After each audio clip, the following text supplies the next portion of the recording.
Qu'est-ce qui t'arrive? Je me demande comment Dieu il a créé l'homme. Avec de la poussière, j'ai entendu dire.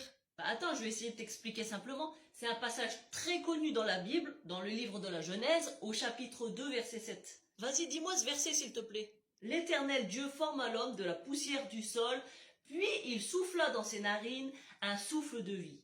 Et l'homme devint un être vivant. Ok, explique en version simple.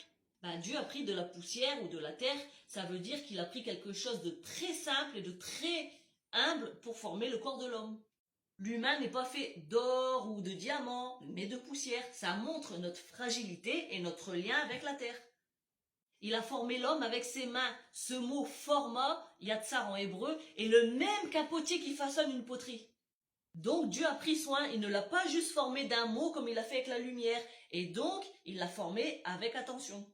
Ok, et après? Souffler dans ses narines, c'est là que l'homme devient vivant. C'est le souffle de vie de Dieu.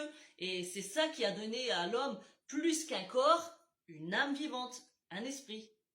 Ce souffle vient directement de Dieu, donc l'homme porte quelque chose de divin en lui.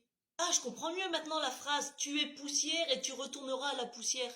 Oui, cette phrase vient aussi de la Genèse, mais un peu plus loin. Genèse 3, verset 19.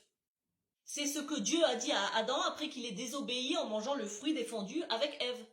C'est une phrase importante, je crois. Pendant le carême, le prêtre, il fait une croix là sur le front des croyants et il dit cette phrase. Oui, car cette phrase rappelle notre humilité. On n'est pas invincible, on dépend de Dieu pour tout, même pour notre souffle de vie. Ok, je comprends mieux, merci.